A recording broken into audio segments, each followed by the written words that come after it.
오늘 이 시간 우리 주신 하나님의 말씀은 열왕기하 14장 7절부터 16절까지 말씀입니다.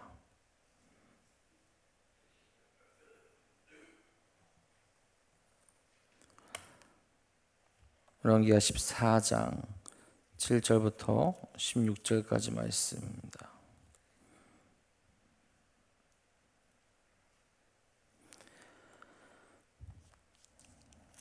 오늘 이 시간 우리에게 주신 하나님의 말씀 다 같이 한 목소리로 받들어 읽도록 하겠습니다. 아마샤가 소금 골짜기에서 에돔 사람 10,000명을 죽이고 또 전쟁을 하여 셀라를 취하고 이름을 욕되리라 하였더니 오늘까지 그러하니라. 아마샤가 예후의 손자 여호아스의 아들 이스라엘 왕 요아스에게 사자를 보내 이르되 오라 우리가 서로 대면하자 한지라. 이스라엘 왕 요아스가 유다의 왕 아마샤에게 사람을 보내 이르되 레바논 가시나무가 레바논 백향목에게 전가를 보내어 이르기를 내 딸을 내 아들에게 주어 아내로 삼게 하라 하였더니 레바논 들짐승이 지나가다가 그 가시나무를 질밟았느니라. 내가 에돔을 쳐서 파하였으므로 마음이 교만하였으니 스스로 영광을 삼아 왕국에나 내 집으로 돌아가라. 어찌하여 화를 자취하여 너와 유다가 함께 망하고자 하느냐 하나. 아마샤가 듣지 아니하므로 이스라엘 왕 요아스가 올라와서 그와 유다의 왕 아마샤가 유다의 베스메스에서 대면하였더니 유다가 이스라엘 앞에서 패하여 각기 장막으로 도망한지라. 이스라엘 왕 요아스가 베스메스에서 아하시아의 손자 요아스의 아들 유다 왕 아마샤를 사로잡고 예루살렘에 이르러 예루살렘 성벽을 에브라임 문에서부터 성 무퉁이 문까지 400규빗을 헐고 또 여호와의 성전과 왕궁 곳간에 있는 금, 은과 모든 기명을 탈취하고 또 사람을 볼모로 잡고서 사마리아로 돌아갔더라. 요아스의 남은 사적과 그의 업적과 또 유다의 왕 아마샤와 싸운 일은 이스라엘 왕 역대지락에 기록되지 아니하였느냐. 요아스가 그의 조상들과 함께 잠에 이스라엘 왕들과 사마리아 함께 장사되고 그의 아들 여로보암이 대신하여 왕이 되니라. 아멘. 오늘 우리를 지키시고 보호하시는 하나님께 나아가 겸손하게 주의 뜻을 받들며 나아가는 귀한 하루 되시기를 간절히 소망합니다. 여러분, 사람은 겸손하게 살아가야 합니다. 교만한 모습은 결코 자신에게 득이 되지 않죠. 교만한 모습은 오히려 자신의 부족함을 드러낼 때가 참으로 많이 있습니다. 교만하다가 오히려 망신을 당하게 되고 교만하다가 나의 뜻이 철저하게 꺾이는 그런 경험을 할 수 있기 때문에 그렇죠. 제가 대학교 1학년 때 이제 기숙사에 살았었어요. 그 당시 기숙사가 좀 엄해서 점호도 있었고 그래서 10시 반 이후에는 밖으로 나가지 못했습니다. 통금 시간도 있었어요. 지금 생각해보면 조금 화가 나는 그런 시스템이죠. 다 큰 성인인데 밤에 편의점도 못 가는 그런 생활을 이제 하게 한 겁니다. 자, 그러다 보니 기숙사 사람들이랑 친하게 지냈는데 그 당시에 많이 했던 게 이제 탁구예요. 밖에 나가지 못하고 밤에 그 안에서 갇혀 지내다 보니까 안에서 할 수 있는 운동이나 놀이가 이제 탁구 정도밖에 없었던 거죠. 비슷한 사람들이 한 4명 정도 모여서 탁구를 치면서 이제 야식 내기도 하고 그랬습니다. 자, 그런데 여러분, 비슷한 사람들이지만 그 중에서도 잘 치는 사람이 있잖아요. 제 선배 중에 한 명이 좀 잘 치는 사람이었는데 한 10번 정도 치면 한두 번 정도 간신히 이기는 정도였어요. 자, 그렇게 지내다가 다들 이제 군대에 다녀오게 됐죠. 군대에 다녀오게 돼서 다시 그 멤버들이 모였습니다. 그리고 이제 옛날 추억에 잠겨서 이야기를 하다가 탁구 얘기가 나온 거예요. 다시 한번 탁구를 쳐서 밤 내기나 하자. 그래서 제가 이제 그 선배한테 이제 물어봤습니다. 제 실력이 예전 같지 않고 더 좋아졌는데 괜찮겠냐? 그랬더니 이 선배가 너 정도는 얼마든지 자기가 이길 수 있다. 제가 한 번 더 이제 얘기를 했습니다. 제가 군생활 2년 동안 하면서 섬에 갇혀 있어서 할 수 있었던 게 농구랑 탁구밖에 없어서 실력이 많이 늘었는데 괜찮으시겠냐? 괜찮대요. 가는 내내 저를 무시했습니다. 너 정도는 내가 왼손으로도 이길 수 있다. 그렇게 굉장히 저를 이렇게 깔보면서 가더라고요. 그래서 제가 처음에는 이제 재밌게 치려던 마음에서 점점 마음이 바뀌기 시작했어요. 반드시 이기리라. 그리고 그날 저녁은 공짜로 맛있는 밥을 얻어 먹었습니다. 실력 차이가 2년 동안 너무 달라진 거예요. 그 선배는 그대로 있었고 저는 정말 2년이라는 시간 동안 그 섬에 갇혀 있으면서 탁구 실력만 많이 늘었던 거죠. 이전의 모습만 생각하면서 지금의 나의 모습이 어떤지 모르고 함부로 이야기했다가 후배한테 밥을 크게 사게 된 거죠. 여러분, 우리는 생각보다 교만해지기 쉽습니다. 무언가에 익숙해져서 누군가보다 높은 자리에 있다고 생각하기에, 내가 대단한 사람이라고 느끼기에 돼서, 혹은 내가 계속해서 성공했기에 내가 가져야 할 겸손을 잊게 되고 어느 순간 교만함에 빠질 수 있다라는 거예요. 근데 여러분, 중요한 것은 이런 모습이 신앙에도 나타나기 마련이라는 거죠. 하나님 앞에서 나를 낮추는 것이 아니라 나를 높이는 모습으로 나아가게 되고, 하나님을 따르는 것이 아니라 내 마음대로 내 뜻대로 내가 더 잘할 수 있지 않을까, 그런 마음이 쉽게 들 수 있다라는 겁니다. 그 성공이 내가 정말 뭔가를 얻게 되는 것이 나의 힘이 아니라 하나님의 은혜이고 하나님의 도움이신데, 그것을 내가 잊고 내 뜻대로 나를 높이며 나갈 때가 있다라는 거죠. 그러다 보면 어느새 철저한 실패를 맛보게 되고 방황할 수 있는 길로 나아갈 수 있게 된다는 거죠. 교만은 패망의 선봉이라고 그렇게 이야기했습니다. 오늘 우리 삶에서 나타나려는 그 작은 교만도 내려놓으시고 다시 하나님 앞에 순종하며 하나님만을 높여 나아갈 수 있기를 간절히 소망합니다. 오늘 우리가 읽은 말씀은 아마샤의 교만과 그로 인하여서 북이스라엘과 전쟁이 일어나고 아마샤가 북이스라엘 왕 요아스에게 사로잡히며 또 철저하게 패하는 그런 말씀을 우리에게 전해주죠.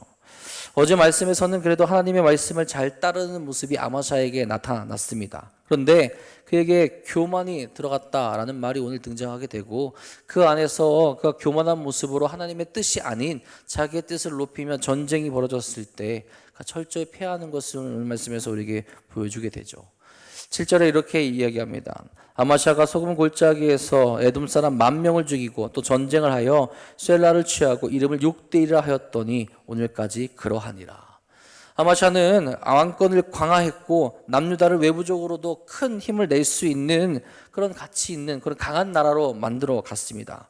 그 큰 일 중 하나가 오랜 세월 동안 유다와 긴장 관계에 있던 에돔을 물리친 것이었어요. 그냥 물리친 것이 아니죠. 에돔 사람 10,000명을 죽였다라고 나오는데 이것은 포로로 잡은 이들을 죽인 것으로 볼 수 있습니다. 즉 철저하게 에돔을 무력화시켰다라는 거예요. 자, 그리고 셀라라는 지역까지 차지하게 되는데 그곳 이름을 욕들이라고 정하게 됩니다. 이 욕들이라는 그 명칭의 뜻은 하나님께 순종하다, 하나님께 정복하다라는 의미를 갖는 지명입니다. 하나님께 순종하고 율법을 따를 때에 대승을 거두었다라는 거죠. 그리고 셀라를 점령하여 욕드엘이라는 명예로운 이름을 남기기까지 합니다. 하나님 말씀을 따랐을 때 이런 것이 가능하다라는 거예요. 자, 하지만 그 순종의 모습을 버리고 교만하게 되었을 때, 그 마음에 자기의 마음이 가득 차고 하나님의 뜻을 버리게 되었을 때 패배하고 치욕을 당하게 하는 모습, 또한 더 나아가 자기의 백성에게 배신당해 죽임을 당하는 모습까지 나타나게 된다라는 거죠.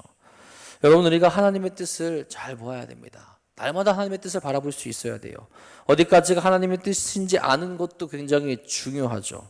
나의 욕심을, 나의 교만을 하나님의 뜻으로 몰고 가며 그것이 하나님께서 원하시는 것이다 라고 보아서는 안 된다라는 겁니다. 정말로 하나님께 기도하며 하나님께서 나에게 원하시는 것이 어디까지인지, 내가 지금 순종해야 될 모습이 무엇인지를 깨닫지 않는다면 여러분, 이는 오류에 빠지게 될 수 있다라는 거죠. 여러분, 이 전쟁 이후에 아마샤가 이스라엘 왕 요아스에게 사자를 보냅니다. 여러분, 이 이제 이스라엘 왕 요아스라고 하는데 이 아마샤의 아버지 요아스가 아니고요. 이스라엘 왕 요아스, 다른 왕입니다. 8절에 이렇게 이야기해요. 아마샤가 예후의 손자 요아스의 아들 이스라엘 왕 요아스에게 사자를 보내 이르되 오라, 우리가 서로 대면하다 한지라. 8절의 말씀만 그냥 보게 되면 우리가 서로 얼굴을 보자라고 그렇게 이제 오해할 수 있지만, 이 대면하자라고 하는 말 속에 나와 싸우자라는 말 뜻이 담겨져 있습니다. 선전포고를 하는 거예요. 열왕기 하에서는 선전포고의 이유가 잘 나와 있진 않습니다. 그러나 역대하 25장 13절에 보면 짐작할 수 있는 이유가 하나 등장하게 돼요.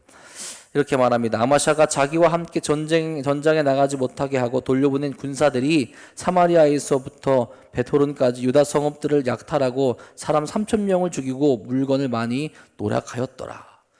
남유다 왕국이 에돔과 전쟁을 할 때 북이스라엘 군사들을 고용했었습니다. 그랬다가 전쟁에 참여시키지 않고 돌려보낸 군인들이 남유다 사람 3,000명을 죽이고 많은 물건을 노력했다라는 거예요. 이런 이유로 남유다와 북이스라엘 사이에 전쟁이 일어나는 그런 계기가 마련되게 됩니다. 자, 이에 전쟁을 걸고 선전포고를 한 남유다 왕 아마샤에게 이스라엘 왕은 예화를 들어서 그 어리석음을 꾸짖습니다. 레바논의 가시나무가 레바논의 백향목의 전가를 보내어 사돈을 맺자 하는데 들짐승이 지나가다가 그 가시나무를 짓밟았다라는 예화를 해요. 여러분, 그 가시나무, 레바논의 가시나무는 가치가 없는 나무예요.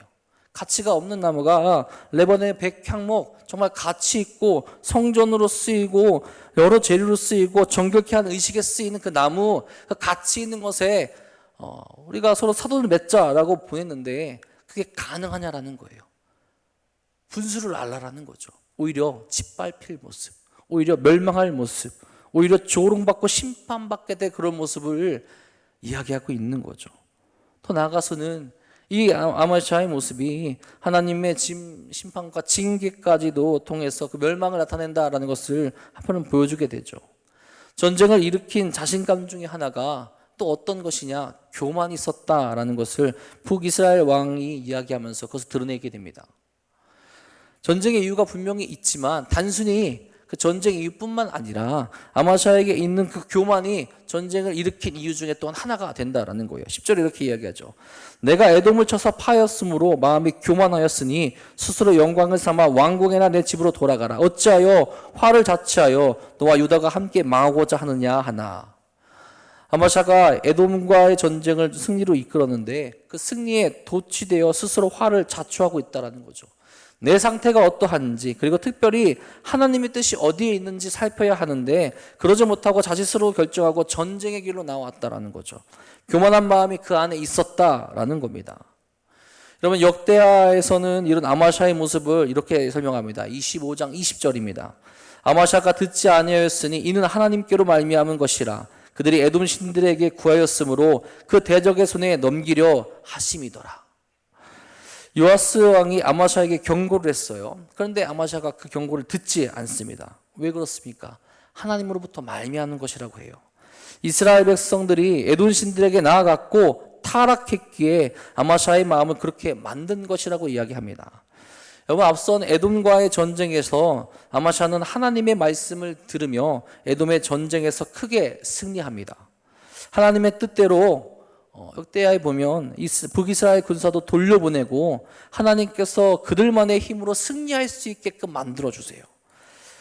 그러니까 하나님의 말씀에 순종했을 때, 하나님의 뜻에 그들이 합하게 행동했을 때 다른 이들이 와서 도와주는 군사로 말미암아 승리하는 것이 아니라 하나님의 은혜로, 하나님의 능력으로 그들이 승리할 수 있음을 경험케 하셨다라는 겁니다. 자, 그럼 어떻게 해야 됩니까? 당연히 하나님께 감사해야 되고 하나님을 높여야 되고 다시 하나님을 의지하여서 우리가 돌려보낸 그 북이스라엘의 그 군사들, 그 왕국을 어떻게 해야 되는지 하나님께 여쭈을 수 있었어야 돼요. 자, 그런데 그들이 전쟁이 끝나고 어떤 모습을 취하느냐? 하나님께 감사하기보다는 이방 신들을 가져와서 자기네의 신으로 삼고 그것들에게 절했다라는 거죠. 아마샤도 거기에 동조했고 아마샤도 그걸 눈 감아줬고 거기에 함께했다라는 거죠. 즉 이미 아마샤의 상태와 남유다 왕국의 상태가 정상적이지 않았고 하나님의 뜻에서 벗어난 상태였다라는 겁니다. 그리고 교만한 마음을 버리지 못하고 자기 뜻대로 자기가 하고 싶은 대로 행동했다라는 거예요. 내 승리에 도취하여서 이것이 나의 능력인 양 내가 한 것처럼 북이스라엘에게 선전포고를 했다라는 겁니다. 하나님이 아닌 죽은 신에게 자신의 뜻을 구하며 나아가 어리석음, 하나님의 자리를 자신들이 차지하고 싶어하고 승리하고자 하는 교만이 자리 잡게 되었고 그에 따른 어떻게 보면 하나님의 징계가 북이스라엘 통해서 내려지게 되었다라는 거예요. 여러분, 하나님께서 그의 마음을 그렇게 만드셨다라고 말하지만 더 나아가서 생각해 보면 아마샤 스스로 그렇게 만든 거죠. 여러분, 욕심이 생기고 교만이 들어오게 되면요, 사람은 하나님 말씀에서 회개하고 돌아서는 것이 아니라 더 강팍해집니다. 악해지죠. 출애굽기에서 바로가 그랬던 것처럼 하나님을 거부하고 내 뜻을 내비추려고 합니다. 거룩한 말씀 앞에 내가 틀리지 않았다라고 얘기하며 정말 거룩한 말씀 앞에 내 자신을 돌이키지 아니하고 거룩한 말씀 앞으로 나아가지 않으려 한다라는 거예요. 하나님께서는 그런 불순종마저도 하나님의 계획을 이루시는데 사용하시는 것뿐이지 일부러 악하게 만드시는 것은 아니라는 거죠. 그만큼 아마샤의 마음이 굳어져 있었고 강팍해져 있었다라는 겁니다. 그러니 그 마음을 하나님께서 심판하시고 그 이 말씀을 보게 되는 후대들에게 경고하고 계신 거죠. 이런 모습을 보여서는 안 된다. 이스라엘의 왕이라면, 하나님을 따르는 자들이라면, 신앙인들이라면 한 번의 승리에 도취되어서 하나님을 저버리고 자기 뜻대로 행동하는 것이 아니라 끝까지 하나님을 의지해야 승리가 거기에 있게 된다라는 것을 가르쳐주고 있다라는 거예요. 여러분, 우리도 조심할 수 있어야 됩니다. 강팍한 마음, 교만한 마음, 굳은 마음은 하나님의 말씀을 들어도 거룩하게 반응하지 않고 오히려 화를 내거나 불평과 불만을 만들게 될 뿐이라는 거죠. 그런 상태에 혹시 빠질 때가 있다면 여러분, 우리는 철저하게 회개하고 다시 하나님 앞으로 돌아갈 수 있어야 합니다. 내가 교만에 빠져서 하나님의 말씀을 들을 때마다 하나님의 말씀을 거부하고 내 뜻대로 나아가고 있지는 않은지 정말로 기도하며 말씀에 빗대어 내 삶을 돌아볼 수 있어야 된다는 거죠. 그래서 교만한 길이 아니라 하나님께 순종하는 길로 나아갈 수 있어야 됩니다. 여러분, 이제 그 교만의 결과로 전쟁이 일어나게 되죠. 어떻게 됩니까? 북이스라엘에게 철저하게 패합니다. 12절 14절이죠. 유다가 이스라엘 앞에서 패하여 각기 장막으로 도망한지라 이스라엘 왕 요아스가 베세메스에서 아하시아의 손자 요아스의 아들 유다 왕 아마샤를 사로잡고 예루살렘에 이르러 예루살렘 성벽을 에브라임 문에서부터 성 모퉁이 문까지 400규빗으로 헐고 또 여호와의 성전과 왕궁 곳간에 있는 그 문과 모든 기명을 탈취하고 또 사람을 볼모로 잡고서 사마리아로 돌아갔더라. 철저한 패배를 맛보죠. 철저한 실패를 맛보게 됩니다. 어쩌면 요아스도 하나님의 도구로 사용된 거죠. 남유다를 심판하고 경고하고 하나님만을 의지하는 자들로 만들기 위한 하나님의 계획이기도 하죠. 철저한 패배로 보이는 것은 무엇입니까?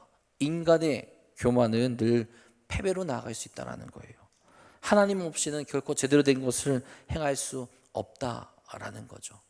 하나님 백성이라면, 하나님의 뜻대로 살아가기 원하는 이들이라면, 그래서 정말로 승리하기 원하는 이들이라면 주 앞에 철저히 내 자신을 내려놓고 하나님의 뜻대로 살아갈 수 있어야 한다라는 겁니다. 그렇지 않으면 우리 더 처절한 패배를 맛볼 수밖에 없어요. 내 입으로 하나님의 백성이라 말하면서 내 입으로 하나님 뜻대로 살아간다고 이야기하면서 거기에 하나님의 뜻이 없다면 거기에 어떤 영광이 있고 어떤 승리가 있겠습니까? 오히려 세상 사람들에게 조롱받을 수밖에 없는 그런 삶만이 남아있을 뿐이라는 거죠. 여러분, 우리의 삶을 잘 돌아보시기 바랍니다. 우리가 교만할 때가 있진 않습니까? 내 생각이 너무 강해서 하나님의 뜻이 우리에게 전해졌음에도 불순종으로 나아가는 그 죄 가운데 있지는 않습니까? 이런 삶은 스스로를 불행하게 만드는, 그런 떨어뜨리게 되는 모습일 뿐입니다. 나의 교만, 나의 어리석음을 내려놓고 또 하나님께서 경고하시고 하나님께서 말씀하실 때 다시 하나님께 돌이킬 수 있기를 소망합니다. 하나님께서는 오늘도 아마샤에게 경고하시고 또 계속해서 말씀하시고 하나님께서 돌이킬 수 있는 기회를 계속 주셨어요. 하지만 인간의 욕심이 그것을 계속해서 거부하게 될 때 결국 그 스스로도 실패하고 하나님 앞에 심판받게 되는 길로 나아가게 되는 거죠. 여러분, 우리는 이런 교만을 버리시고 오늘도 이렇게 기도하시기 바랍니다. 하나님, 나의 교만을 버리고 날마다 승리를 주시는 하나님만을 온전히 따를 수 있도록 인도하여 주시옵소서. 그렇게 기도하며 오늘도 하나님의 말씀만을 따르며 거룩한 길로 나아가시는 사랑하는 도너동교회 성도들 되시기를 주님의 이름으로 간절히 축복하고 축원합니다. 기도하겠습니다. 하나님, 오늘도 우리의 어리석음, 나의 생각, 나의 뜻, 나의 교만을 버리고 날마다 승리를 주시는 하나님께로 나아갈 수 있기를 간절히 소망합니다. 우리의 힘은 연약합니다. 우리 너무나 연약하여서 쓰러질 수밖에 없을 때가 참으로 많이 있습니다. 주님, 그런 저희들 날마다 주님께 기도하며 다시 승리할 수 있는 교만함을 내려놓고 주의 뜻 가운데 거하며 살아갈 수 있는 마음을 허락하여 주시옵소서. 하나님께로만 나아가는 것이 진정한 승리의 길이 되고, 하나님만을 의지하는 것이 참된 평화의 길이 되고, 하나님과 함께 동행하는 것이 참된 기쁨의 길이 됨을 오늘도 깨닫게 하여 주옵소서. 그래서 하나님의 뜻을 구하고 하나님만을 부르짖고 하나님과 동행할 수 있는 거룩한 삶을 통하여서 정말 우리 삶 가운데 하나님의 영광만을 나타내며 하나님만을 따르게 하며 하나님께 나아갈 수 있도록 채워 주시옵소서. 사랑하는 도남동 교회 안에 그런 모습이 가득 넘치기를 소망합니다. 내 뜻대로 살아가는 것이 아니라, 나의 의견만을 주장하는 것이 아니라 하나 되어서 하나님의 뜻을 같이 바라볼 수 있도록 인도하시고, 하나님께서 이끄시는 그곳으로 달려나아갈 수 있는 사랑하는 도남동 교회 될 수 있도록 인도하여 주옵소서. 특별히 그 삶을, 또 그 신앙생활을 하긴 하는데 지쳐있고 힘들어하고 아파하고 육적으로 연약해진 일이 있습니다. 그들을 붙잡아 주시옵소서. 다시 그들을 회복시켜 주시옵소서. 그들의 마음에, 그들의 육신에 있는 어려움과 교만을 제하여 주시옵고, 하나님 앞에 나아가 다시 하나님의 은혜를 경험할 수 있도록 채워 주시옵소서. 특별히 슬픔을 당한 가족들이 있습니다. 주여, 그들 마음 가운데 함께 해주셔서 위로하여 주시옵고, 하나님의 은혜를 다시 바라보며 소망 가운데 나아갈 수 있도록 인도하여 주시옵소서.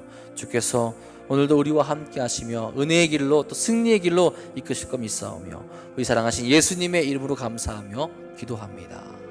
아멘.